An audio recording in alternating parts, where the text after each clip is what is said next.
ভাবুন তো, আপনি একটি বিশাল জাহাজে সোনা রূপা বোঝাই করে নিয়ে যাচ্ছেন, কিন্তু হঠাৎ দূরে দেখলেন কালো পতাকাবাহী একটি জাহাজ। কয়েক মিনিটের মধ্যে বন্দুক তাক করে দাঁড়িয়ে আছে ভয়ঙ্কর জলদস্যুরা। না কোনো পুলিশ, না কোনো আইন, শুধুই লুট করে বেঁচে থাকার গল্প।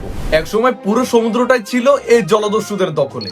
কিন্তু কিভাবে শুরু হলো এই ভয়ঙ্কর সাম্রাজ্য, আর কিভাবে হঠাৎ এই সাম্রাজ্যটি হারিয়ে গেল, চলুন পুরো ভিডিওতে এই জলদস্যুদের ইতিহাস জেনে আসি। এর আগে আপনি যদি চ্যানেলে নতুন হয়ে থাকেন তাহলে অবশ্যই সাবস্ক্রাইব করে রাখবেন।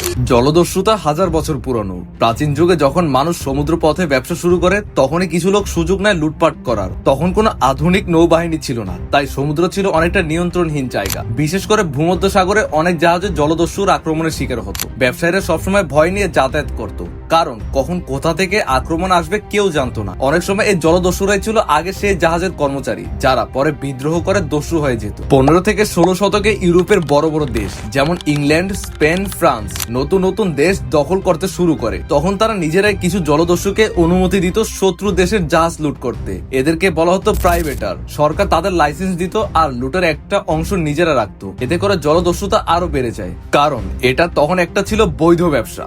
কিন্তু যুদ্ধ শেষ হলে এই প্রাইভেটাররাই চাকরি হারিয়ে সত্যিকারের জলদস্যুতে পরিণত হয়। 1650 সাল থেকে শুরু হয় জলদস্যুদের সবচেয়ে শক্তিশালী সময়, যেটিকে গোল্ডেন এজ বলা হয়। এই সময় ইউরোপ থেকে আমেরিকার প্রচুর সোনা, রূপা, চিনি, মশলা যেত জাহাজে করে। এই ধনসম্পত্তি জলদস্যুদের প্রধান টার্গেট হয়ে ওঠে। এই সময় এত বেশি জাহাজ চলাচল করত যে সবকিছু নিরাপদ রাখা সম্ভব ছিল না। ফলে জলদস্যুরা সহজে আক্রমণ করে ধনী হয়ে উঠতে থাকে। অনেক সাধারণ নাবিক বুঝতে পারে কঠিন কাজের চেয়ে জলদস্যু হয় অনেক বেশি লাভজনক। ক্যারিবীয় সাগর ছিল জলদস্যুদের জন্য পারফেক্ট জায়গা। এখানে ছিল অসংখ্য ছোট ছোট দ্বীপ, সেখানে তারা লুকিয়ে থাকতে পারত।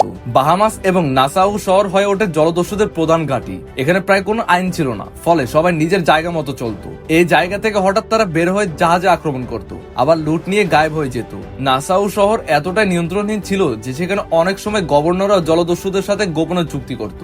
এই সময় অনেক ভয়ঙ্কর জলদস্যু বিখ্যাত হয়ে ওঠে, যেমন Blackbeard, captain Kidd, Anne Bonny. Blackbeard তার দাড়িতে আগুন লাগিয়ে যুদ্ধ করত, যাতে তাকে আরো ভয়ঙ্কর লাগে। তারা শুধু শক্তি দিয়ে নয়, ভয় দেখিয়েও জাহাজ দখল করত। অনেক সময় যুদ্ধ ছাড়াই জাহাজ আত্মসমর্পণ করত। অনেক বিখ্যাত জলদস্যু আসলে একসময় সরকারের পক্ষেই কাজ করত। জলদস্যুদের জীবন ছিল ঝুঁকিপূর্ণ কিন্তু স্বাধীন। তারা কোনো দেশের নিয়ম মানত না। তাদের জাহাজের সবাই সমান ছিল। ক্যাপ্টেনকে ভোট দিয়ে নির্বাচন করা হতো, যা সেই সময়ের জন্য খুবই আলাদা বিষয়। লুটের মাল ভাগ করে নেওয়া হতো, কেউ একা সব নিয়ে যেতে পারতো না। অনেক নাবিক রাজকীয় জাহাজের কঠিন জীবনের চেয়ে জলদস্যুর জীবনটাকে ন্যায্য মনে করত।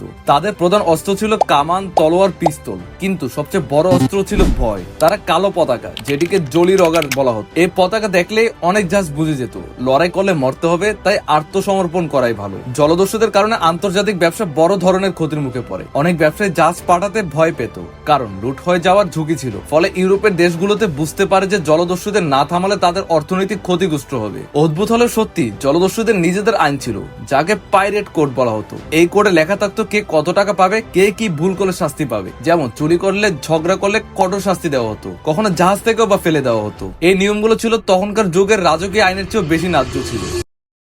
যখন জলদস্যুরা খুবই শক্তিশালী হয়ে যায়, তখন সরকার কঠোর ব্যবস্থা নেয়। ব্রিটিশ নৌবাহিনী বিশেষ করে অভিযান চালায় জলদস্যুদের ধরার জন্য। ধরা পড়লে তাদের প্রকাশ্যে ফাঁসি দেওয়া হতো, যাতে অন্যরা ভয় পায় এবং এই পথে না আসে। তবে কিছু জলদস্যুকে ক্ষমা করার প্রস্তাব দেওয়া হয়েছিল যদি তারা আত্মসমর্পণ করে। 1730 সালের পর ধীরে ধীরে জলদস্যুদের শক্তি কমতে থাকে। নৌবাহিনী শক্তিশালী হয়ে ওঠে এবং সমুদ্রপথে নিরাপত্তা বাড়ানো হয়। ফলে জলদস্যুদের জন্য কাজ করা আরো কঠিন হয়ে যায় এবং তাদের স্বর্ণযুগ প্রায় শেষ হয়ে যায়। আজও জলদস্যুরা পুরোপুরি শেষ হয়নি। বিশেষ করে আফ্রিকার সোমালি উপকূলে এখন এই ঘটনা ঘটে। তারা আধুনিক অস্ত্র, স্পিড বোট ব্যবহার করে জাহাজ থামিয়ে দেয়, তারপর জাহাজ ও ক্রুদের ধরে রেখে মুক্তিপণ দাবি করে। এখন জলদস্যুতা অনেক সময় বড় অপরাধ চক্র দ্বারা পরিচালিত হয়। আজকের দিনে জলদস্যুদের সিনেমা ও গেমে অনেকটা হিরো হিসেবে দেখানো হয়। তাদের জীবনকে রোমাঞ্চকর ভাবে তুলে ধরা হয়, অ্যাডভেঞ্চার, স্বাধীনতা ও ট্রেজার খোঁজা। কিন্তু বাস্তবে তাদের জীবন ছিল খুবই বিপজ্জনক ও নিষ্ঠুর। জলদস্যুদের গল্প আমাদের একটা বড় শিক্ষা দেয়। যেখানে আইন নেই সেখানে কিছুদিন স্বাধীনতা থাকলেও শেষ পর্যন্ত বিশৃঙ্খলা তৈরি হয় এবং শেষ পর্যন্ত শক্তিশালী রাষ্ট্র